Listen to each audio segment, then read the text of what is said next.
Hey, what is up, everybody? Ross Cessna from Spiritual Phoenix Studios. Merry Christmas if you celebrate it. If not, happy holidays, or like honor whatever your beliefs are, right? Christmas isn't my own personal belief structure, but I'm willing to say it for those who do celebrate it, right? But also understand that I acknowledge your own celebration however you choose to do so. Here's a couple little cool facts about Christmas and tarot, and then we'll get into the actual reading, right? So the 12 days of Christmas had its origins in Christian tradition, with 12 days of religious devotion culminating with a larger feast. American celebrations of these 12 days have mostly been forgotten in lieu of Santa Claus and the ever popular New Year's Eve party. And here's something else that's kind of cool. The Six of Cups is the card of gifts from the heart and generosity to yourself and others. At times, it is regarded as a walk down memory lane, especially appropriate as Christmas seems, more than any other day, a time for childhood reflections. So it's a time to reflect, right? Also, my grandmother passed away on Monday during the Great Conjunction, or right directly after it. So it's kind of reflecting on all of those holidays as a kid and celebrating her life in a big way, right? So anyhow, let's get into the spread.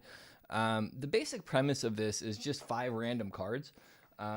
There's a little bit more involvement to it than that. I don't want to get into this more complex version of it because personally, I find the fewer cards that you use, the more accurate the readings are, and the more that you add to it, the more cluttered it becomes and the harder it is to get like a real sense of what's going on.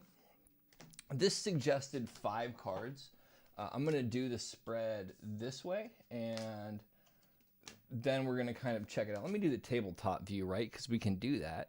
And holy crap, I should have zoomed in first and checked this out. Let me rearrange this real quick. So we're going to call this one kind of like the general theme. And this is kind of honoring yourself for the practice of tarot that you might have had throughout the year and the self-reflection and introspection that goes along with that journey, right? So these ones are going to be kind of the main or the side gifts. This is going to be the main gift that we've gotten from our practice this year. So the Fool card comes up in reverse, and this is about foolishness, but this is kind of saying one of the gifts that you've gotten is the gift of actually making mistakes. So a lot of people think that like doing things perfectly is the way to be, right? But when you're a perfectionist, you actually miss the opportunities to really grow because so much of life and advancement is within tripping and falling and picking yourself back up and learning better ways to do stuff. I know that a lot of us think that when we make a mistake that like we should beat ourselves up over it, but literally those mistakes are the things that allow you to grow and expand. It's just changing your perception of how you perceive them.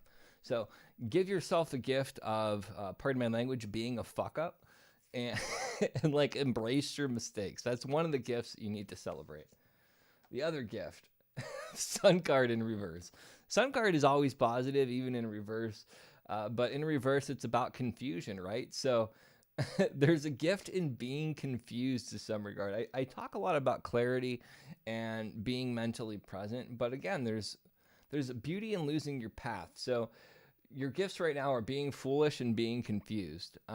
Again, those don't sound like gifts on the surface, but generally we talk about ignorance being bliss, and sometimes being foolish and confused is actually a really good state to be in because you're not focusing on like the larger scheme of things. And in terms of this year, we've had so many global problems that we need to locally focus on stuff, and being a confused fool has its benefits in a big way.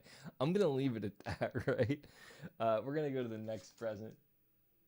It's 6 of Wands. Dude, these tarot cards are being really sassy and like mocking us all today, I feel like. It's 6 of Wands in reverse. So 6s are about growth. Wands are about desires. This is ultimately about like victory and like accomplishment when upright. In reverse, this is about like your gift is all your failures. Like, this is awesome how sassy tarot is being for your Christmas presents, right? So your gifts are, you're a confused fool who's a loser too. And again, take these with a grain of salt. It's actually saying that there's a lot of benefit in these things that we don't traditionally celebrate. As like a recovering perfectionist, I completely resonate with this on a deep level. And then 8 comes up. 8 of Wands, rather, I should say. 8s are about change. Wands are about desires. This is actually dedication and persistence. So a lot of times, how do I want to put this? This is saying that your gift is being foolish, confused, and failing, but staying committed despite the obstacles that you're facing, right? You're not willing to change your desires to suit kind of the world at large. You're willing to keep bumping your head until you kind of figure out a way to go through it. And that's actually incredibly honorable. And as somebody who studied highly successful people and who still studies them, this is literally the process that every successful person that I've ever studied has gone through. And by success, I don't necessarily mean having a lot of finances. I mean being financially independent and happy and having a social life that isn't revolving around money. So yeah, be foolish enough. You're a loser who is really confused and foolish, but you stick with it, right? And honestly, that is like the precursor to being an initiate into like mystery schools or things like that. It's not that you have this innate knowledge or this innate ability. It's that you're kind of a part of my language, a fuck up, and you keep with it until you ascend.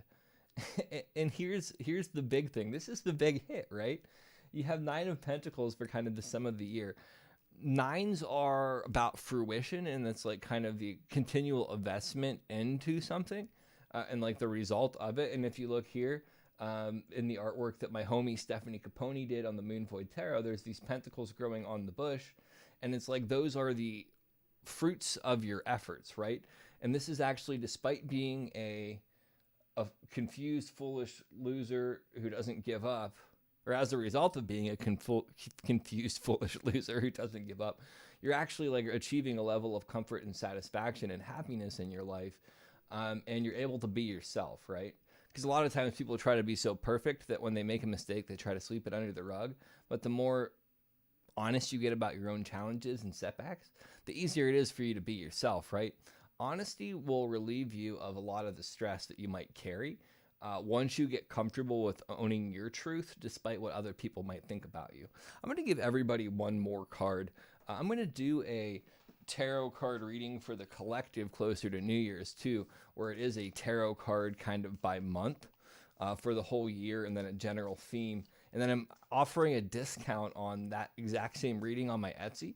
So that's from now until like the 7th of January if you're interested. Get you one more card. Nurture comes up. This is honestly saying just to nurture yourself today and also nurture your gifts. And part of nurturing your gifts is allowing yourself to go through this process of being a foolish, confused loser. And again, I'm saying all of this tongue in cheek, like you're literally not those things. So if these are things that you tell yourself, you might need to understand that those are actually gifts, and that you don't need to beat yourself up over it, because it's the precursor to greatness, right? But nurture yourself more, right? Like nurture your ability to make mistakes and get comfortable with it, and nurture your ability to fail and get comfortable with it, and nurture your ability to not know what the F's going on and get comfortable with it, and stick to your betterment or what your dreams are, and eventually you will find a place of comfort and satisfaction that you would not have been able to achieve otherwise, right? And with that said, Merry Christmas to you and yours. I hope that you have a happy, safe holiday, whatever you celebrate. And we'll be back tomorrow with another holiday spread from another tradition. So thank you so much and have a blessed day. Peace.